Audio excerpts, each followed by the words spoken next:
Hi guys, welcome to Talking Hawks. I'm Chris. We've got Reese and Danny Prinz with us tonight, here to recap and evaluate the AFL NAB draft period and the rookie draft as well. So welcome guys. How are you, Prinsy? Yeah, good mate. Thanks for having us. Yep, well, always excited to have you. You've got some really good insights and we love hearing what you've got to say. How you going, Reese? Mate, I'm going well. If I wasn't feeling like a kid on Christmas Day on draft night, I'll tell you what, I am now because, spoiler alert, I reckon we've absolutely nailed this and looking forward to talking about it. I agree. It was so hard not knowing what was coming. And like you said, it is like adults' Christmas for us guys that love the footy so much. So I guess let's get stuck into it. Pick 5, which ended up being pick 7. Is that correct? It is. Yep. Scroll down my list. We had Josh Ward. So Josh Ward in his NAB Cup appearances, 30.2 disposals, 5.2 marks, 4.8 tackles. So very solid numbers there and highly touted as one of the better mids of the draft. So I'll throw to you, Prinsy. You can elaborate a bit further on what you think of Ward.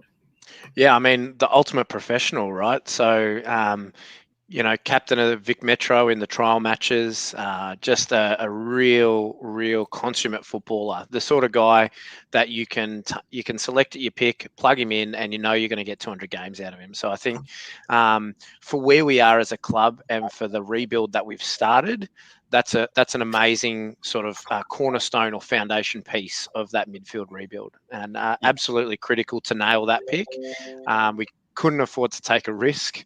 We talked a little bit about potentially taking Matty Johnson at that pick, and I sort of talked myself around to liking the idea, but Ward is the safer and better option. So I'm really glad in the end, in hindsight, that we stuck to our guns and took our man. What have you got to add to that, Reese? You're pretty happy with that selection? Mate, I am bloody glad that Hawthorn aren't as biased as I was because, like Danny, I was on the Matty Johnson train from the start, and Josh Ward's been nothing but impressive since he got announced, and the level of pride that he's got in the club for reasons that we'll talk about. And he spoke really well today about his first day at the club, and I agree with Prinsy. He looks like the ultimate professional, and we know Sammy will be a bit unconventional, and I wonder if he'll get any senior time, but if not, I think the VFL's got an absolute gun to look forward to in the first part of the year as he builds himself into what is hopefully going to be a cracking AFL career. But we needed a midfielder at that pick, and we absolutely got one, and not only got one of the better ones. Definitely. So from my notes that I looked up, because I had to do a little bit more homework because you boys are all over it, he's listed with good endurance, consistency, durability, clean skills, good decision-making, and my key fact, athleticism. So I think with that speed and athleticism, that's what Hawks were really targeting and angling in at this draft.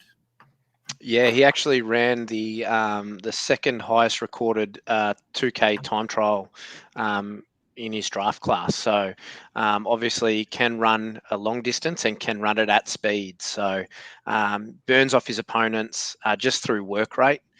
And just, I mean, we've drafted, and we'll go into it a bit later, but we've just drafted blokes that know how to find the footy. And that's not a bad start, seeing as, our midfield has been smashed in the last couple of years. So I think the fact that he can sort of work inside, get his own footy, but he can also be that release to run off. And, if you saw the highlights of some of his stuff, he finished off a couple of beautiful passages of play for Vic Metro in that trial game against Vic Country, and kicked a couple of goals on the run, and just a couple of his deliveries too into the leading forward were just weighted beautifully. And I'm just looking forward to us not leading properly and him delivering pinpoint passes to key backmen that read it better than our forwards. But we'll get there. And I know Sam at Box Hill last year played a lot more lead up to the footy. Guys like Emerson Jecker and that, when they were playing as key forwards there, are going to really like the service that Ward gives them. So I did notice also in his stats from those 30 disposals, he was averaging about 3 inside 50s a game and 3 rebound 50s. So he's at both ends of the ground, but it looks like predominantly through that middle section. So you got anything else to round out with that, Reese?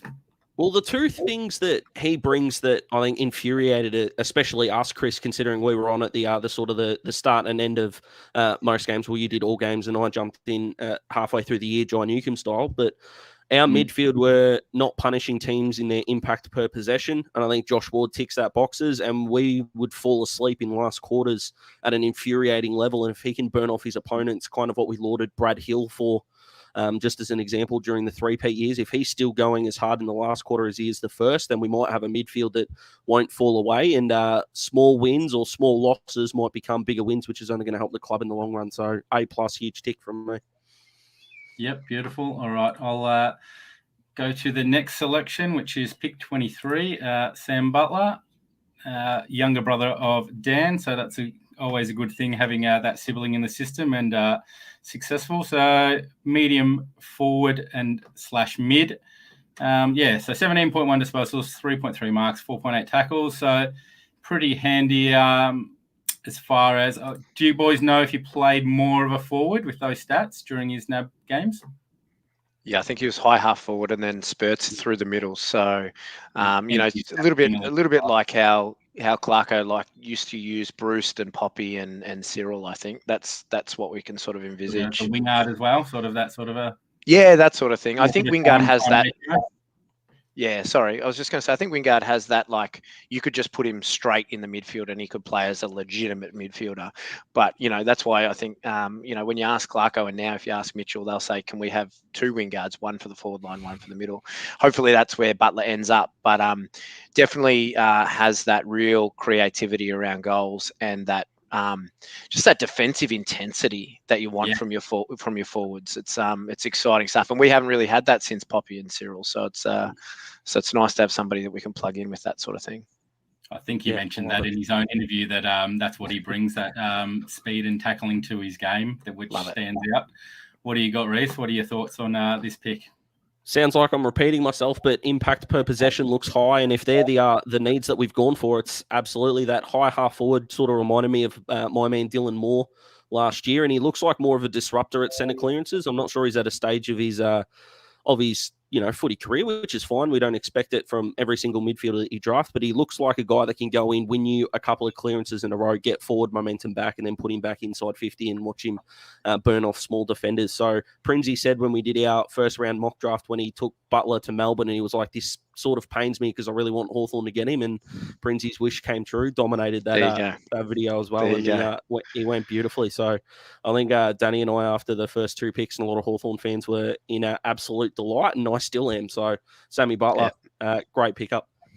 Yeah, and just I think one of the things that's really underrated is what a cracking bloke from that Fox Footy interview. He just seemed like one of those real guys that you want to have in the locker room. That's just gonna be that that joker, that funny man that people sort of cling to. So we can't even really understand what that's going to do for that team morale, which I think is really, really important. Thanks, I know Twitter.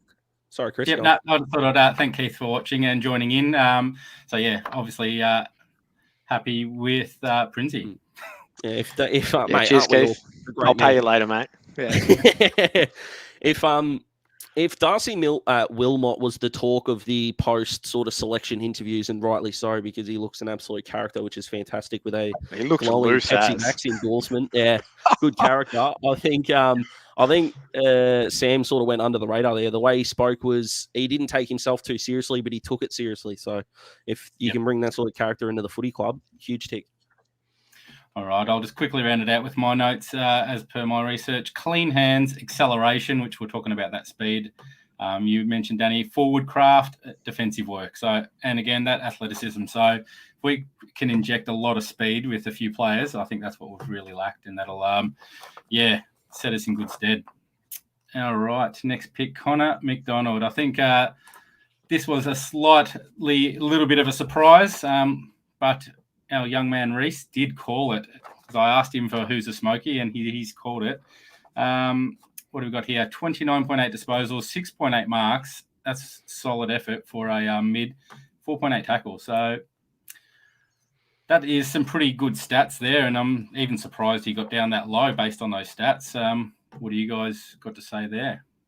lead Happy off, with that? Daz. Go, Daz. You get in there first. Brincy's been stealing all the comments. No, that's okay. This pick grew on me, and I didn't start from a base of dislike. I want to make that perfectly clear. So when I said Connor MacDonald would be a smoky, that's legitimately what I meant. I thought it would be an awesome pickup, but I don't think we'll go down that path, and we did. So to Sammy Mitchell, thanks for believing in me. I really appreciate it. What I like about it is we've got 3 blokes to kick off our draft that can not only find the footy but know how to use it. And I know this is a stat that might alienate some fans because not everyone's young, and I know AFL fantasy isn't a stat that a hell of a lot of people take seriously, but in the NAB League, Nick Dacos was the highest rated player fantasy point-wise, which is fine. He was the best Victorian talent. That is something we can all agree on.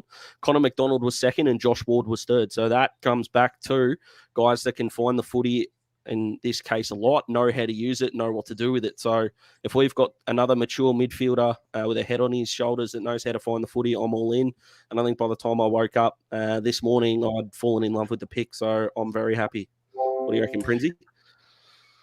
Yeah, no, echo what you said there, Daz. I think just a ball magnet, just a bloke who runs around, knows where to find it, knows where to go to get it. Again, Mackenzie talked about his inside work, but also the fact that they believe he can work on the outside too. So really exciting that, although we've drafted a midfield heavy draft, they all have points of difference in their skill sets and what they're going to bring. And I think, the other thing that Mackenzie talked about was having a real emphasis on high quality characters to bring into the club. And I think, talked about making the pick that's foundationally strong for the rebuild. I think bringing in really high-level character guys that have led their teams that they've played for, and really good in the locker room is really important when you've got a young rebuilding team like we do. So, rate it really highly.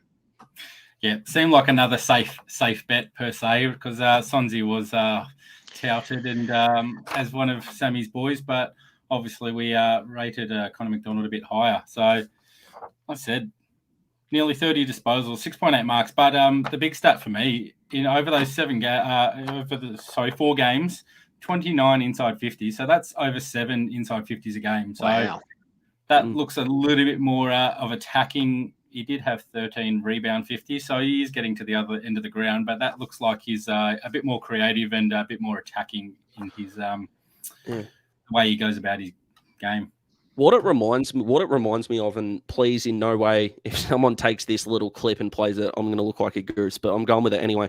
What that reminds me of is when he picks up the footy, he's always looking forward. So we've criticised, and I know a lot of Hawks fans are watching the games wondering why midfielders do look backwards first before moving forward. And you look at some of the best midfielders in the competition, you only need to look at, if we're looking young, you can only look at a Sam Walsh. He grabs the footy, even if his momentum's backwards, he's always looking forward to the contest, which is why his inside 50 numbers are so high. And it looks like Connor does the same thing. He picks up a ball, he looks forward and knowing how to get the team forward. And look, it's not up to every midfielder to get back and help out in defence. And if our midfielders can do that, that's a bonus. And that's probably an endurance thing, which is what Joshy Ward brings. So put those two together and yes, please.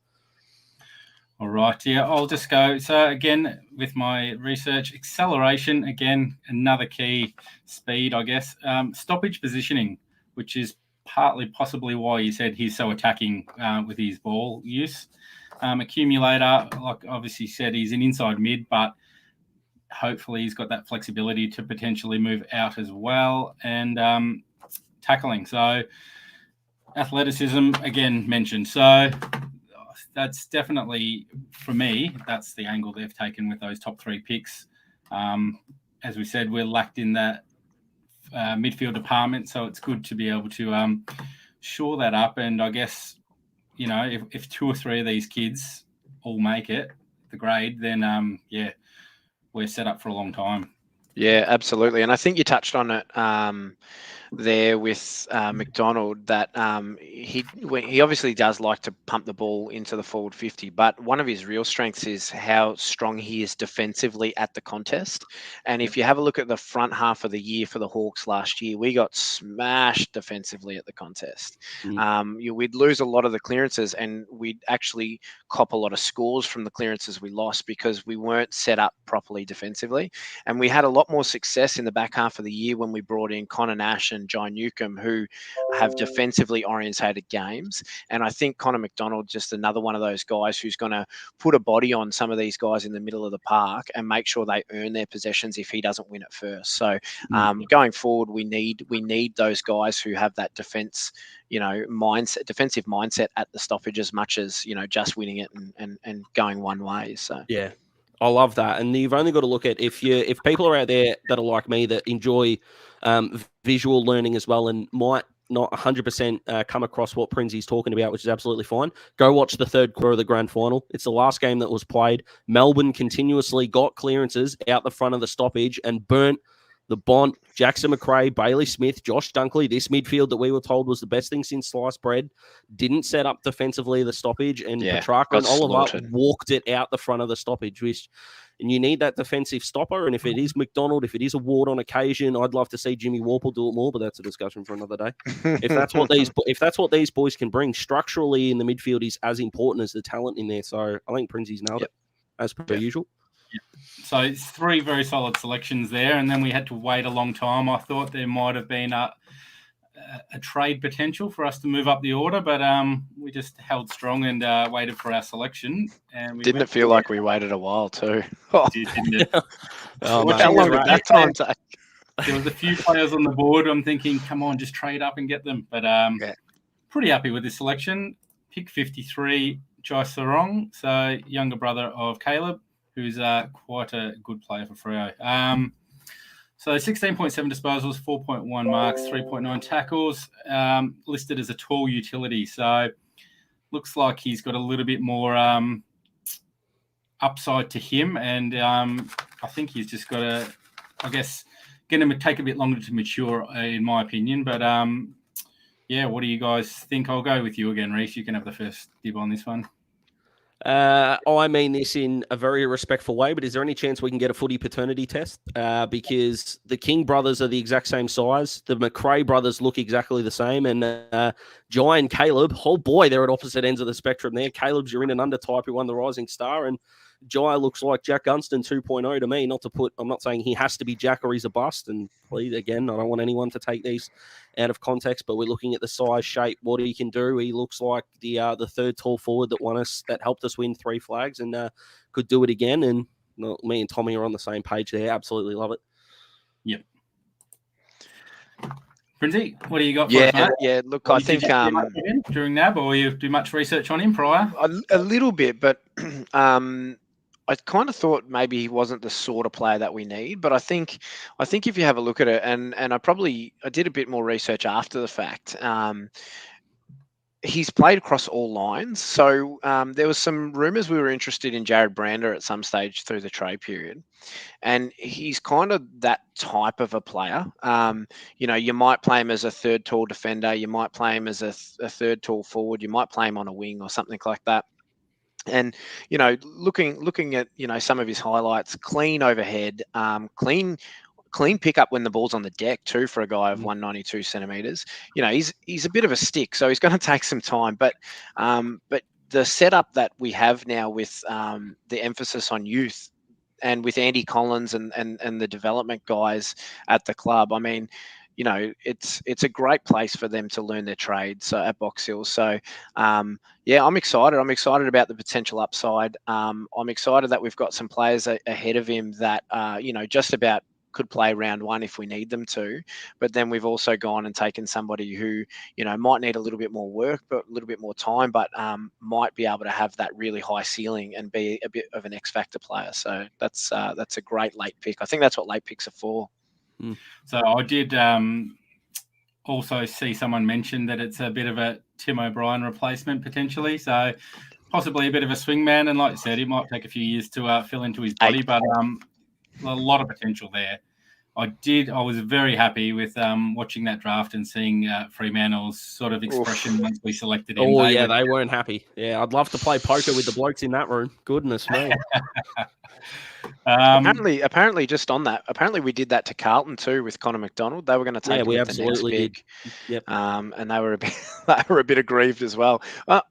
All I can say is stop telegraphing your picks. If you don't want people ahead of you to take them, don't tell the media you're interested. Yep. You know? I just wondered if Hawthorn did that with Matty Johnson and just threw that curveball to keep people away from Ward. Yeah, absolutely. And don't worry, Richmond wanted MacDonald too at 26, or 28, whatever their first of their 3 in a row ended up being as well. They interviewed him a bunch of times as well. So if we can stick it up a couple of Victorian clubs there, I'm more than happy. And Connor's going to be a gun. So we might be able to get his brother over here down the track. I love that conspiracy theory. Caleb's more settled in WA. Surely he'd be getting into Jais here trying to get him back over there, which ain't happening. Yeah. All right. Is that happy with that? Happy with that? Rounded out? Yep. Definitely. All right. So this morning, was it? The rookie draft took place. So I had no idea what was going to happen here, but very happy. We've gone with Ned Long. So again, I thought he was a bit stiff to miss out in the main draft, but 22 disposals, 4.3 marks, 5.7 tackles, and I didn't write it on there, but 2.3 goals per game from his 3 games. So it's a lot of upside to him. And I think we talked about it before that he sort of slid based on only playing 3 games. I'll let you go first, Lindsay. So finished his season early with a foot ankle injury, and he started off, and we've seen it in the comments as well there, that he started off as talked about as a top 10 prospect at the start of the year, and just slowly dropped down the rankings just from not, I guess, being available, being injured. I mean, anytime you can bring in 195 centimeter, midfielder who can go forward and take big marks and kick goals, happy days, you know. And we were chatting off air before we started about the fact that Long and Ward being best mates, and the fact that they kept each other fit during the COVID lockdowns by doing runs together and doing weights together and stuff like that. You know, how good is this for Josh Ward? He gets to come into the club that he supported for his whole life, surrounded by some of his heroes, and he gets to bring his best mate with him. I mean, and they're paying him to do it. Like, happy days. Yeah, the last time we heard about best mates going together and absolutely thriving in that environment, Matt Reel and Noah Anderson, when they went up to the Suns. That was the package deal. So fingers crossed. I mean, I know Matty Reel's been injured, but that's definitely going to be a factor that they're both there. And I think Ned Long's going to be one of those guys that I think we're going to look back on, and clubs are going to go, maybe guys that we didn't get to see later in the year that slid. It's going to be the most interesting draft, I think, to look back on a decade after it's happened. We know it happens every draft time. They usually look back at 01 and 18 and all these. I feel like in 10 years' time, we're going to look back and that top 10 might look unbelievably different. Yeah, I think that with that lack of Victorian footy, it was a really widespread priorities of what clubs took. And we've seen that with the a few of the bolters in that top 20. The later side of that top 20, and it sort of threw the whole draft into disarray. And pretty happy that we've got these players, because we've obviously rated them highly, and based on their stats, I think they're all going to be great players.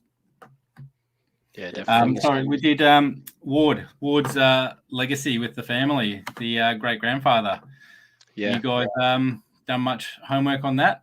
Yeah, so Alex Lee is his great-grandfather, who played for the Hawks in, I think, the early 30s, played 31 games. I mean, I just love those sort of stories, right? So if you think about growing up as a Hawk fan, and I touched on it before, like if you put yourself in Josh Ward's shoes, and every Hawk fan can, growing up as a Hawk fan, and then being able to pull on the jersey of the team you support and go, hey, I'm going to forge a career with these guys. And if you have a look at it, the Hawks of late have drafted and traded for quite a few Hawks supporters.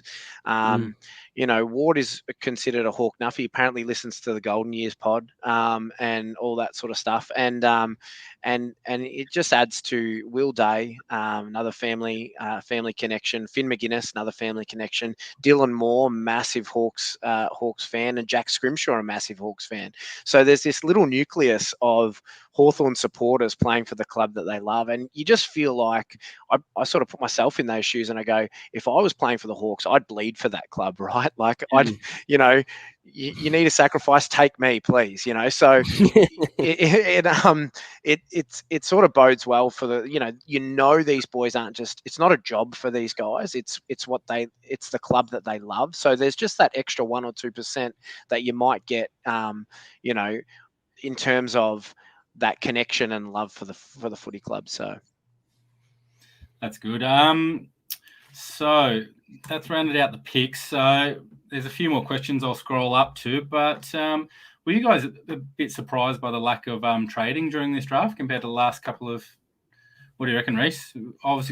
For me personally, I was expecting a bit more movement with those. Yeah, honestly, I went the other way with a draft that we were absolutely not certain on how much footy we got to see those guys. Fox Footy had the stats that the last 3 years had 43 trades, and I think in this one there was only 7. So clubs clearly had their power rankings board, their ratings boards on how they saw youngsters, and I think on a lot of occasions the guys that were next up on their list or clearly next on their list were still available at their pick. So I don't think it surprised me too much. I wouldn't be surprised if it was similar next year, but if 2 years from now we're in a more COVID normal type of world, I think we'll go back to that absolutely extreme pick trading, because everyone's boards will look a little bit more similar, and there'll be a jostling to get the next great pick, great kid. Yeah, it's a great shout. So hopefully Mitchell's still with us. Does Ward play round 1? For me, I'm probably a no there. What do you guys think there? Probably not, but in saying that, like,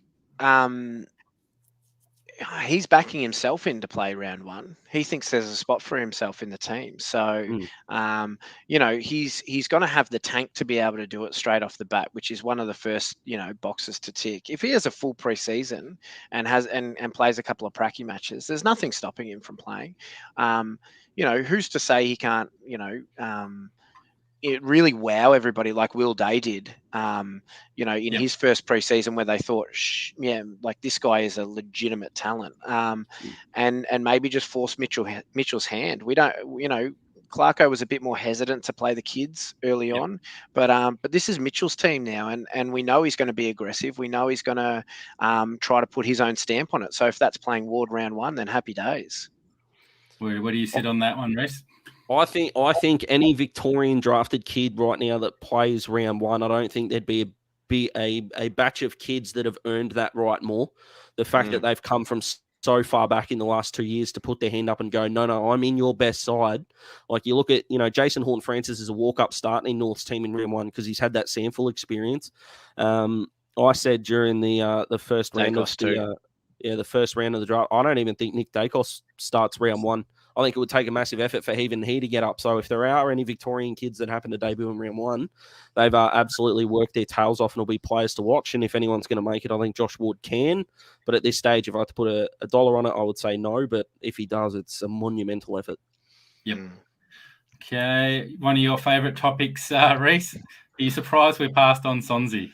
I was not, probably less so with when we took Butler, but I definitely was when we took MacDonald, because as fans have been more than happy to point out, and I'll say it for what seems like the 1,000th time, I'm not a Tyler Sonzi hater. It was just the pick 5 talk that was getting a little bit on my nerves, but that's all that it was. So when we got to 26, I went, awesome, we are going to get Tyler Sonzi at pick 26. I'm going to be extremely happy. I know fans will probably come for me when it happens, but I was more than happy to take that. But Sam saw it a different way, and if he blossoms at Richmond, good luck to the lad. So, although I was a little bit surprised, it's not a situation of I'd take him over MacDonald. I back our draft experts in probably more than I would myself, because I'm just a guy with too much time on his hands doing research, whereas this is their guys' lives, so I'll back them in any day.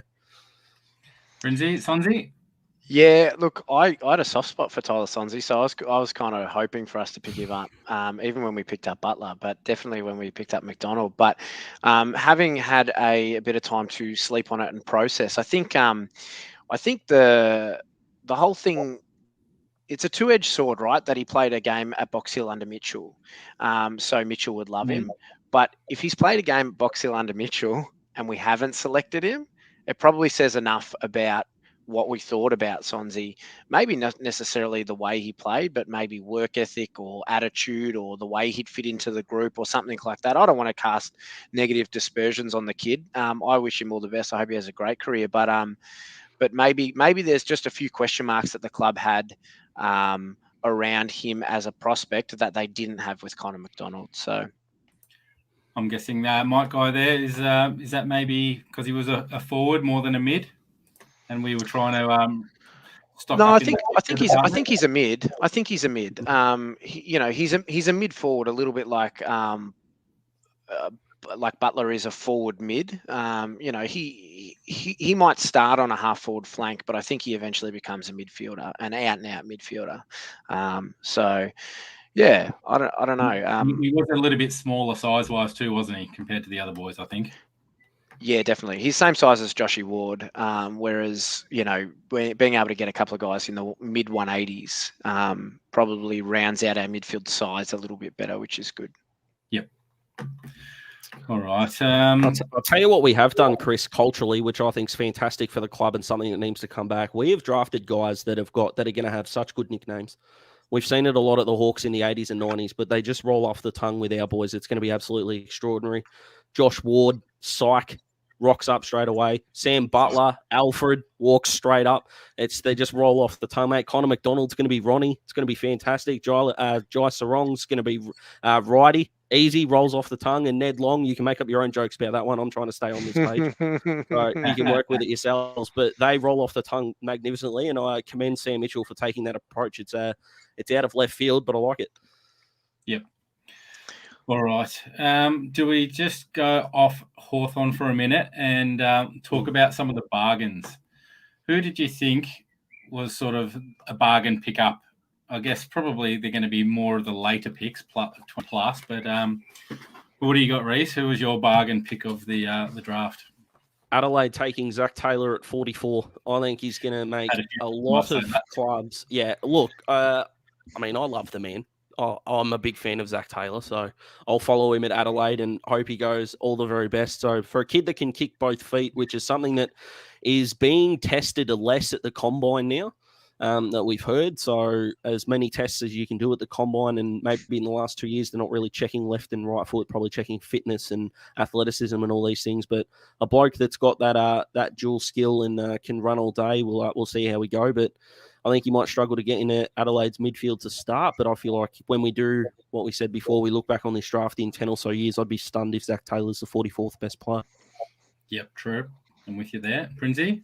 Arlo Draper for mine. That's the other one I was going to say. And I absolutely agree with Zach Clark.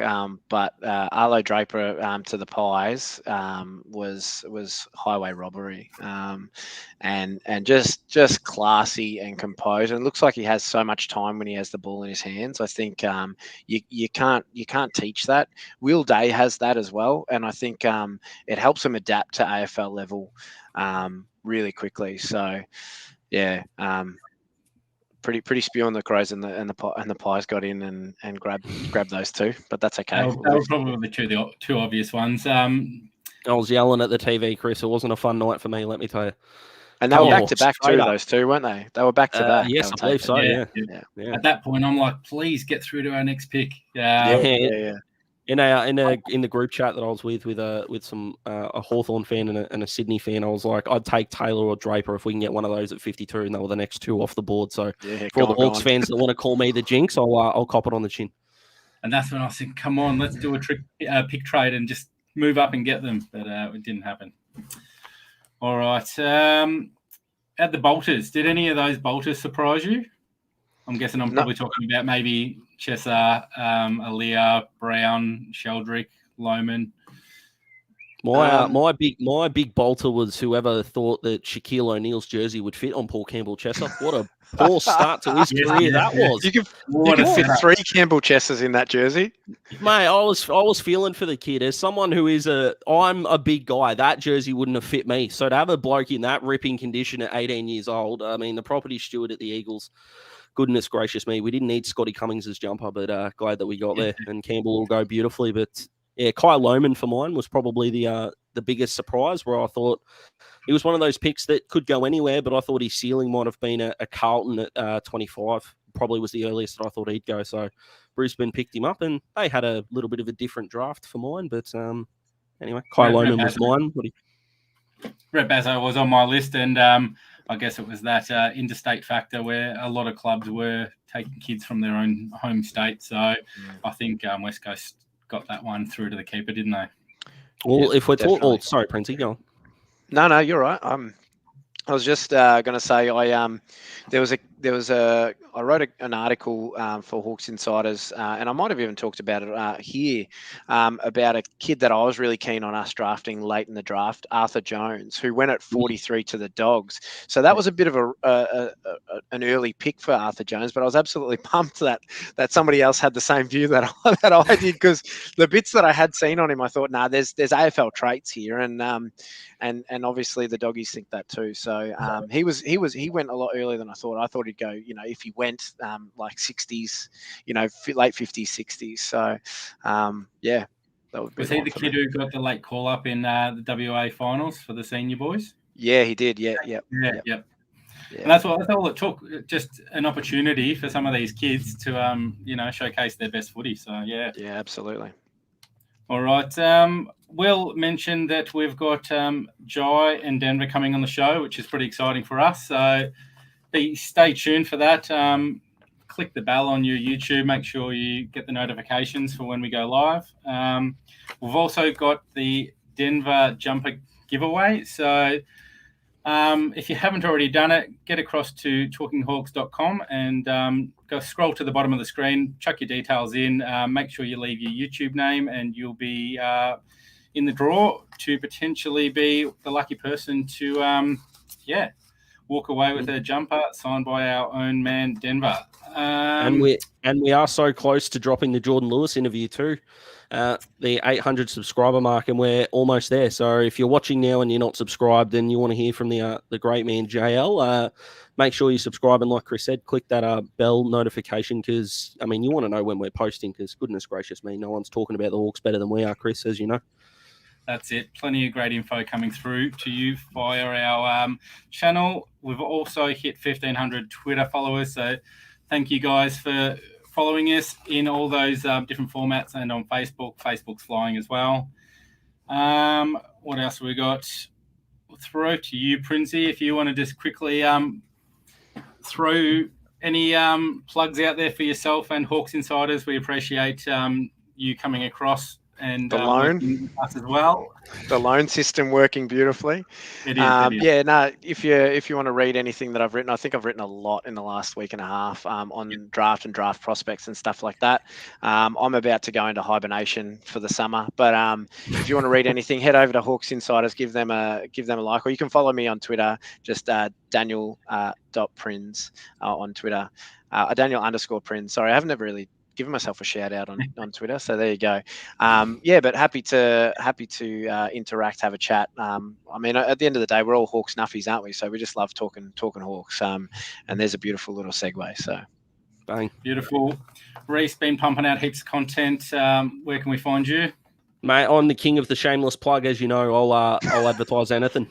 Teach me, Guru. Teach me. Yeah, mate, just get around it for sure. But on YouTube, if you're watching YouTube right now, it's also in Talking Hawks channels you might like. But Daz Talks Footy is where I am at. I've got a draft react video coming tomorrow, and I'm going to make a promise to anyone listening to this right now that goes, another draft video. Yes, I am, because what I'm doing is not grading everyone's draft, because when you haven't seen a kid walk out on a park yet, how are we supposed to know it's an A+? So it's going to be something with a twist, and everyone should look forward to. So although, spoiler alert, like you've listened tonight, I'm going to give the Hawks a fair bit of praise. You can also find out what I think of everyone else's club haul in a way that's not putting us all back in high school with a draft grade. So stick around for that. Make sure you subscribe. Trying to get to 300 by the end of the year, and pretty close. So that's my shameless plug over. And Prinsey, I'll make its head talk for you, mate, so I can send it through on how to get it done. Thanks, mate. I appreciate it. No Well, worries. Slide into my DMs. Big fan of you both. I've enjoyed reading and watching you guys do your thing. I think that just about wraps it up for us. Just a quick plug to our sponsors, Base Compression. So jump on board. 20% off. Great Christmas present for kids, family, friends. Just wear the gear. It's good stuff. So, all right, boys. I think that will do us tonight. We'll be back on soon. I guess probably with Denver or Jai early next week, I think, or late next week. And make sure you stick around because over the summer, Chris, I'm not going to give away what it is, but we are working on something that I think is going to blow everyone away. So please, for the love of God, please like on social media, follow us on YouTube because there is something coming that I promise you is going to make everyone ecstatic. So stick around. How's that for a tease? Beautiful. That is a tease and a half. Mate, it's extraordinary, let me tell you. That was a long-winded wrap-up. So, yes. Good night, guys. Thanks for joining us. Awesome. Thanks for having us. Cheers. Appreciate it a lot. Go the Hawks.